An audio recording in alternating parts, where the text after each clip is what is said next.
And you could argue that I had to go through that process, that it was part of some grand plan. And maybe it was.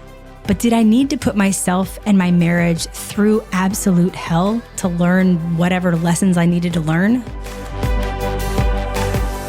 Welcome to the Smart Gets Paid podcast with me, Leah Niederthal. I help women land higher paying clients in their independent consulting businesses. But I've never been a salesperson. My background is in corporate marketing, and when I started my first consulting business, I learned pretty quickly that it's about 1,000 times harder to sell your own stuff than it is to sell someone else's. So I taught myself how to do it, and I created the sales approach that I now share with my clients so they can feel more comfortable in the sales process, get more of the right clients, and get paid way more for every client contract. So whether your client contracts are $5,000, $100,000, or more, if you want to work with more of the clients you love, do more of the work you love, and get paid more than you ever thought you could, then you're in the right place. Let's do it together. Thanks for tuning in, and don't forget to rate, review, and share. Hey there, Leah here, and thanks for tuning in. I hope that wherever you're listening to this, wherever you are right now, you're having a good week, making some good progress on your business, and taking some time for you. So as women in business, we are no strangers to the roller coaster ride that entrepreneurship can be. And success and failure are often two sides of the same coin, as I've learned through my experiences. And there are just a lot of highs and lows. Even in the same month, you can have highs and lows. In the same week, you can have highs and lows. Even in the same day, you can have highs and lows. And speaking of highs and lows, I had to tell you about a time when I ran into somebody who I think we'll all agree is at the peak of her career. And it really got me thinking about those highs and lows, and especially how that's played out in my business, specifically around a particular low that I wanted to tell you about. All right, so first the run-in. So over the summer, we were spending time out on Long Island in sort of like farm and wine country. And I had signed my son up for farm camp, which was like a Saturday morning thing for, a few hours. He'd be at this farm. They'd learn how to pick blueberries and dig in the dirt. It was very cute. And so we go there on the morning of farm camp and we check in. And I think there's like a total of 8 kids in this little farm camp group. And usually my son, who's 4, is really outgoing, really gregarious. But that morning, I think he was a little shy. And so after we checked in, he didn't want me to leave. And so we're just sort of like standing by the little check-in table. And this woman comes up with her son, and her son looks to be, around the same age as my son. But she first actually caught my attention because she was wearing a hat from the gym that I go to, and I was wearing a shirt from that same gym. So, we had that little thing in common, and we gave each other like a half smile as she's walking up to the table. So she and her son come up to the table and she says, "Hi, I'm Greta. This is Harold. We're checking in." And I thought to myself, well, those are names you don't hear all the time, Greta and Harold. And so I look over, and right next to me, I'm face to face with Greta Gerwig, the director of Barbie. And I was like, oh my God, what is she doing here? This is like the height of Barbie mania. And it was so cool to see her. And I was like telling myself, okay, don't fangirl. Don't tell her how much Barbie meant to you. Don't tell her how much it means to so many women out there. I think she's like the highest grossing female director right now. Just play it cool, which I did. Although I do have to tell you that secretly I was really hoping that my son and her son would totally hit it off and be best friends, which did not happen. But anyway, here's this woman who's at the peak of her career. And who knows, depending on when you hear this, I hope that her career has soared even higher because it's so inspiring to women. And it got me thinking again how there are highs and lows, and there's a lot in between. And I wanted to share this, because it's awesome and amazing. And it made me think about, for every high, there are lows too.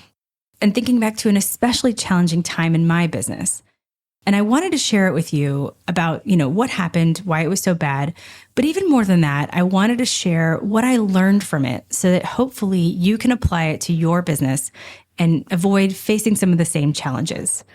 I call it my year from hell.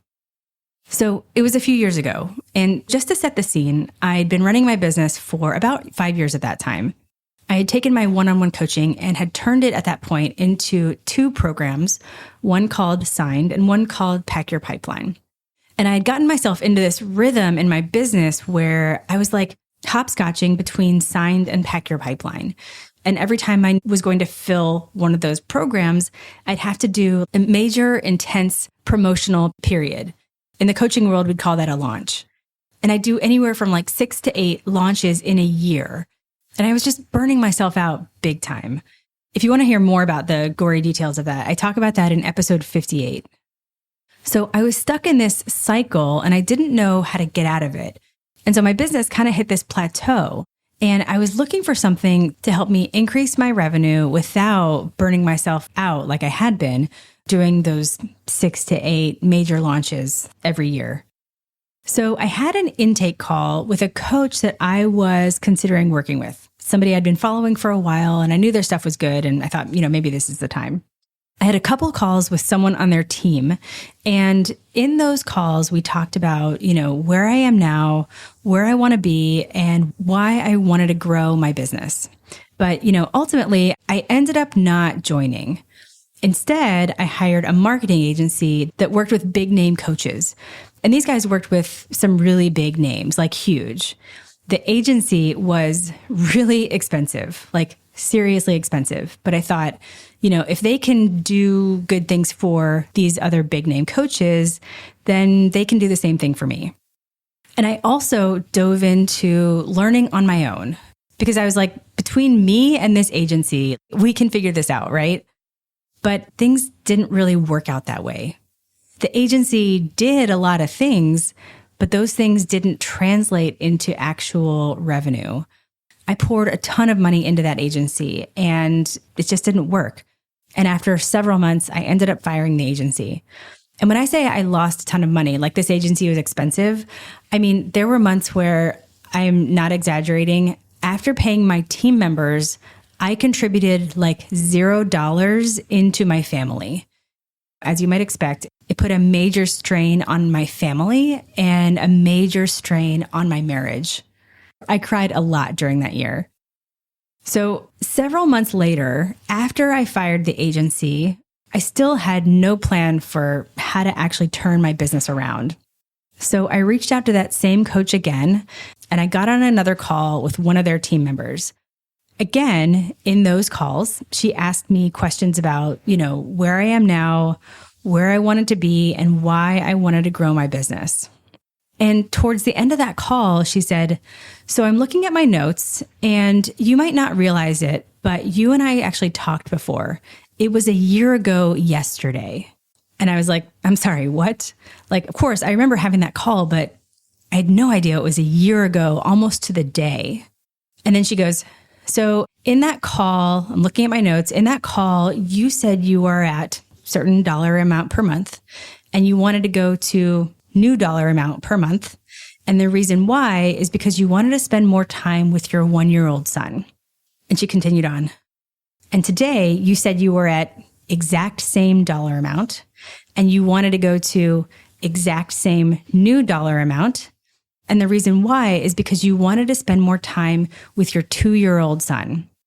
And I have to tell you that in that moment, I was speechless. I don't remember what I said exactly, but I do remember how I felt. And I was instantly overcome with this deep, deep sadness. I had spent the last year in hell, or hell for a business owner. I had tried so many things. I had spent so much money on, done for you marketing. I kept waiting for things to turn around.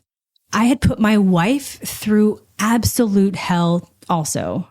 Like, I can't even explain to you what this year did to me financially and emotionally. And here I was exactly a year later in the exact same place I was before. I hung up that call and I sat there just dumbfounded. And the next day, I signed up for the program. So since then, I've regained all the ground that I lost and I've completely turned my business around. And it goes without saying that I wish I'd just signed up in the first place because, I could have saved myself tons of heartbreak. And, you could argue that I had to go through that process, that it was part of some grand plan. And maybe it was. But did I need to put myself and my marriage through absolute hell to learn whatever lessons I needed to learn? So why am I sharing this? I'm sharing it to save you from making some of the same mistakes I made that led up to that year from hell and kept me there for so long. Because here's what I've learned from that experience. And there are 3 things I wanted to share with you. The first thing I learned was what got me where I was couldn't get me where I wanted to go. I realized that to truly level up, I couldn't just use variations of what I'd been doing before. I needed to install new skills, new strategies, and new mindsets. Case in point, I couldn't just do better launches or more launches. I had to completely re-engineer what I was offering and how I was delivering it. I had to essentially create something I'd never seen before, and I needed to learn from somebody who had done it successfully. And I bring this up, this point, because this is the point where a lot of women get to when they reach the messy middle after those first couple years in their business, where they've done okay, they've done, maybe pretty well, but they essentially get as far as they can with the skills they have. And then those skills just run out. You sort of get to the end of it. And that's not a value judgment. That's just what happens. And it happened to me too. And you can either keep trying to use those same skills, or you can feel bad about yourself that you don't have the skills you need, or you can actually level up your skills. So that's the first thing I learned. What got me where I was couldn't get me where I wanted to go. The second thing I learned was that I probably could figure it out myself over time, but is that the best use of my time? So I'm a self-starter, and I've always been able to figure things out. I love figuring things out. And the women I work with, you too, probably love figuring things out also, because figuring things out feels good. It reinforces that we're smart, that we're capable, that we know what we're doing. But in this case, my need for an, quote unquote, intellectual challenge and my pride really cost me a lot of time and heartache. And I learned that it's always faster to plug into a system that works instead of trying to make it up on your own. And that's why in my program, the Academy, the system I teach is made up of strategies and tools that take most women about 4 to 5 years to figure it out, if they ever figure it out. And that's why I put together the strategies and the tools and the templates and everything you need so that you can plug in and have it right away. This literally just happened. A woman in the Academy who does leadership development was able to absolutely nail a discovery call with a potential client, not give away free advice, talk about price, and keep the sales process moving with what she learned in an hour. Because again, plugging into a system that works is always better and always faster than trying to figure it out on your own. And real talk, here's what I really learned in this process of evaluating, is this the best use of my time? Choosing to muscle through and figure it out myself because I like to figure things out. Choosing to do that when the answer is actually available, that is something that served my ego, not my business. I thought I was smart, but opting for struggle over simplicity is not smart. And I learned not to make a decision for my business based on my ego. And the third thing I learned was that what worked for other people actually can work for me. Because listen, I thought that my business was so unique. My clients are unique, how they think, what I teach, so unique. I don't know if you can hear the sarcasm dripping here. So unique that a system that works for others, there was no way that was going to work for me. And I bring this one up because, of course, this is a lesson I learned, and I still see this sometimes in the women who come to me. Because they need the help, but they're so convinced that their business is so unique. And those women actually don't end up signing up with me because they're looking for reasons why they are different, why they're unique, why the stuff that worked for other women and other consulting businesses won't work for them. They're doing what another coach that I know calls sorting for difference. And here's the thing that I learned and I want to share with you. Your business might be different. Your business might be unique, But the challenges faced by women running consulting businesses and trying to get clients and lead a sales process, those challenges are universal and they don't discriminate between industries. The sales process that every client has to go through is based on fundamental psychological principles that people in one industry or another aren't immune to. So for example, some key principles like help others see and understand your value, teach them how to think about you and your work, the idea that people are busy and you have to make it easy for them to move forward, the idea of giving them something that solves their problem and is also profitable for you. Those are just to name a few. And the challenge of having a sales and marketing system that helps you get the right clients and get paid more. That's something we see with women who have been running their business for 2 years and make $100K. And we also see it in women who have been running their business for 12 years and have been making $2 million. I work with women on both sides of this spectrum and everything in between. Your business might be unique, but the challenges don't discriminate.